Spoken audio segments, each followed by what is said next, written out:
25 ऐसी बातें जो नवाजुद्दीन सिद्दीकी के बारे में शायद ही आपने सुनी होंगी, जिन्हें सुनकर आप चौंक जाएंगे।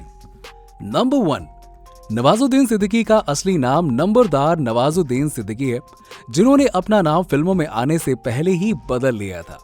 नंबर 2, नवाजुद्दीन सिद्दीकी ने अपनी ग्रेजुएशन बीएससी केमिस्ट्री में की है और ग्रेजुएशन के बाद ही उनकी जॉब बड़ौदा के एक फार्मास्यूटिकल कंपनी में चीफ केमिस्ट के तौर पर लग गई थी। नवाज ने वहां 1 साल तक काम किया और तब तक उन्हें एक्टिंग में कोई दिलचस्पी नहीं थी। नंबर 3, रणवीर और अनुष्का जब बैंड बाजा बारात करने वाले थे, तब रणवीर को एक्टिंग क्लासेस देने के लिए नवाजुद्दीन सिद्दीकी को सेलेक्ट किया गया था और ये बात बहुत ही कम लोगों को पता है, क्योंकि उस समय नवाज खुद एक बहुत ही कम पॉपुलर एक्टर थे। नंबर 4, गैंग्स ऑफ वसेपुर में सभी ने नवाज को लीड रोल में देखा और सब अभी तक यही सोचते हैं कि गैंग्स ऑफ वसेपुर उनकी पहली फिल्म थी जिसमें उन्होंने लीड रोल किया था, जबकि रियलिटी में उनकी पहली लीड रोल में फिल्म रही है मिस लवली, जिसे 2012 में रिलीज होना था, लेकिन प्रोडक्शन में प्रॉब्लम के चलते ये 2014 में रिलीज हुई थी। नंबर 5, बहुत से मीडिया सोर्सेज नवाज को गरीब फैमिली से बताते हैं, लेकिन ऐसा बिल्कुल भी नहीं है। नवाज ने अपने एक इंटरव्यू में कहा कि वो किसान परिवार से हैं, लेकिन वो गरीब नहीं थे, वो जमींदार किस्म के लोग थे और उनके पास काफी सारी जमीनें थी और आज भी उनके पास काफी सारी जमीनें हैं। नवाज की खुद की इच्छा थी कि वो एक एक्टर बने और वो भी अपने दम पर, इसीलिए वो अपने परिवार से बहुत कम हेल्प लिया करते थे। नंबर 6, दिल्ली में थिएटर प्ले देखने के बाद उन्होंने मन बना लिया था कि अब एक्टिंग ही करेंगे चाहे कुछ भी हो जाए, और इसी वजह से वो दिल्ली शिफ्ट हो गए और एक लोकल थिएटर ग्रुप से जुड़ गए। दिल्ली में सरवाइव करने के लिए उन्होंने एक वॉचमैन की नौकरी तक की, जिसका जिक्र कई सारे इंटरव्यू में उन्होंने किया है, पर कभी भी ये कहानी रिवील नहीं की कि कैसे उन्हें ये जॉब मिली। चलिए हम आपको बताते हैं। नवाज ने पब्लिक टॉयलेट में एक पोस्टर देखा था जिसमें लिखा था कि वॉचमैन नीडेड, बस फिर क्या था, उन्होंने उसमें कॉल करके नोएडा के एक टॉय फैक्ट्री में अपनी जॉब पक्की कर ली। नंबर 7, नवाज को सिक्योरिटी गार्ड की नौकरी के लिए कुछ पैसे सिक्योरिटी डिपॉजिट करवाने थे, तो वो वापस गांव गए और अपनी मां को बिना बताए उनके जेवरात गिरवी रख दिए और फिर उन्होंने वॉचमैन के तौर पर नौकरी की और उन्हें मंथली 500 रुपए मिला करते थे। नंबर 8, नवाज ने रिवील किया कि वॉचमैन की नौकरी करते वक्त उन्हें पूरे दिन धूप में खड़ा रहना पड़ता था, फिर थक हार कर वो कुछ देर छांव में बैठ जाते थे और फिर उसी वक्त कई बार इत्तेफाक से कंपनी के मालिक भी आ जाया करते थे और ऐसा नवाज के साथ कई बार हुआ था। तो यही सब देखते हुए उन्हें वॉचमैन की नौकरी से निकाल दिया गया। जब नवाज अपनी सिक्योरिटी के पैसे वापस लेने के लिए गए तो वो भी उन्हें नहीं मिले और कंपनी वालों ने कहा कि आपने ये नौकरी अपनी गलती की वजह से खोई है, इसलिए आपको सिक्योरिटी डिपॉजिट तो वापस नहीं मिलेगा। नंबर 9, बजरंगी भाईजान में चांद नवाब के कैरेक्टर के लिए उन्होंने असली पाकिस्तानी जर्नलिस्ट चांद नवाब से दोस्ती की थी और शूटिंग के दौरान दोनों रोज एक दूसरे से बातें किया करते थे।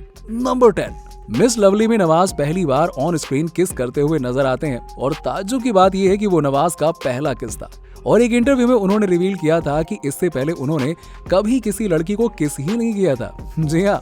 नंबर 11, नवाजुद्दीन सिद्दीकी की पहली फिल्म सरफरोश थी, जिसमें उनका लगभग 40 सेकंड का सीन था और इस रोल के लिए नवाज के दोस्त को सिलेक्ट किया गया था, लेकिन शूटिंग के वक्त वो वहां पे मौजूद नहीं था, इसीलिए शूटिंग में नवाज को ले लिया गया और ये नवाज के करियर का पहला सीन बन गया।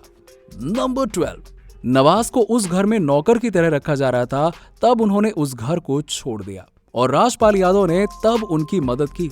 जी हाँ, नवाज को अपने घर में जगह दी और खुद भी उस समय काम के लिए स्ट्रगल कर रहे थे।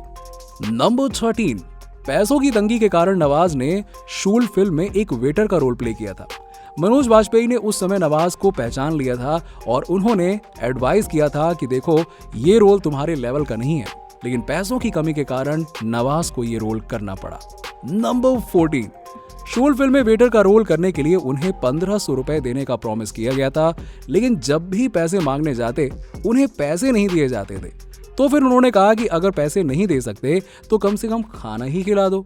ऐसे ही वो बहुत सारे दिन बिना पेमेंट के लंच करके वापस आ जाया करते थे। नंबर 15, गैंग्स ऑफ वासेपुर का जो फेमस परमिशन लेने वाला सीन है, जिसमें नवाज हुमा कुरैशी के हाथ पर हाथ रख देते हैं और ये सीन ओरिजिनली नवाज की अपनी लाइफ से इंस्पायर्ड है। जब नवाज दिल्ली में थिएटर किया करते थे तब उन्होंने अपनी दोस्त के हाथ पर हाथ रख दिया था और उनकी दोस्त ने उन्हें डांट कर कह दिया था, ऐसे कैसे तुमने मेरा हाथ पकड़ लिया, बोलो परमिशन लेनी चाहिए थी ना। उसके बाद तो नवाज को अपनी गलती रियलाइज हुई और वो उधर ही रोने लग गए थे। नंबर 16, 2012 में जब नवाज की 4 फिल्म सेलेक्ट हुई तब उन्होंने इंडियन फैशन डिजाइनर से मदद मांगी कि वो उन्हें कांस के लिए गाइड करें, पर किसी ने भी उनकी बात पर यकीन नहीं किया कि वो कांस जा रहे हैं। जी हाँ, और नवाज ने खुद ही एक कपड़ा लेकर अपने पुराने दर्जी से एक सूट बनवाया जिसे उन्होंने कांस फिल्म फेस्टिवल में पहना था। नंबर 17, 2013 में नवाज ने लैक्मे फैशन वीक में रैंप वॉक किया था और ये नवाज की जिंदगी का पहला रैंप वॉक था। फैशन डिजाइनर ट्रॉय कोस्टा ने नवाज को इस फैशन वीक में फीचर किया था और जिनका कहना था कि नवाज की स्ट्रगल स्टोरी भी उनकी स्ट्रगल स्टोरी की तरह ही है। ट्रॉय के पास भी एक समय पर सिलाई मशीन खरीदने के भी पैसे नहीं हुआ करते थे। नंबर 18, नवाज ने एक इंटरव्यू में बताया कि नवाज उनमें से नहीं है जो पैसे के पीछे भागते हैं। उन्होंने एक इंटरव्यू में बताया कि उन्होंने एक दिन में 2 फिल्में साइन की थी, जिसमें से एक के लिए उन्होंने 1 लाख रुपए लिए और दूसरे के लिए 1 करोड़ से भी ज्यादा। नवाज कहते हैं कि पैसा ही सब कुछ नहीं होता है, कभी कभी मैं ये सोचकर भी फिल्म साइन कर देता हूँ कि मैं उस किरदार को जीऊंगा जिसके लिए मैं काम करूंगा। नंबर 19, अपने करियर की शुरुआत टीवी सीरियल से करना चाहते थे और कॉमेडी किरदार से अपना डेब्यू करना चाहते थे, पर जब भी वो काम ढूंढने के लिए जाते तो उन्हें रंग रूप से उन्हें रिजेक्ट कर दिया जाता। एक डायरेक्टर ने तो इतना तक कह दिया था कि अगर तुम्हें शो में ले लिया ना तो एक्स्ट्रा लाइट लगानी पड़ेगी तुम पे, तुम इतने ज्यादा काले हो, समझे, निकलो यहाँ से। नंबर 20, तलाश फिल्म की शूटिंग के दौरान जब नवाज और आमिर एक दूसरे से मिले तब नवाज ने आमिर से कहा कि हम पहले भी साथ में काम कर चुके हैं फिल्म सरफरोश में। हालांकि आमिर को यह बात बिल्कुल याद नहीं थी। नंबर 21, नवाज सेलिब्रिटी बनने के बाद भी अपने रूट्स को नहीं भूलें और हर संडे उनके बच्चे के साथ वो वर्सोवा बीच को साफ करने में लोकल संस्थाओं की मदद करते हैं। नंबर 22, नवाज का कहानी मूवी में अग्रेसिव पुलिस इंस्पेक्टर का रोल देखकर उनकी फीमेल फैन फॉलोइंग बढ़ गई थी और एक फैन ने तो उन्हें आई लव यू तो कह डाला था। जी हाँ, और उनसे एक बार मिलने की रिक्वेस्ट भी कर डाली और जब वो उनसे मिलने पहुंचे तो वो लेडी उन्हें पहचान ही नहीं पाई कि वाकई में नवाज ही है। जी हाँ, और नवाज का कहना था कि वो उनके कैरेक्टर से प्यार कर बैठी थी और रियल में नवाज उनको बिल्कुल पसंद नहीं आए।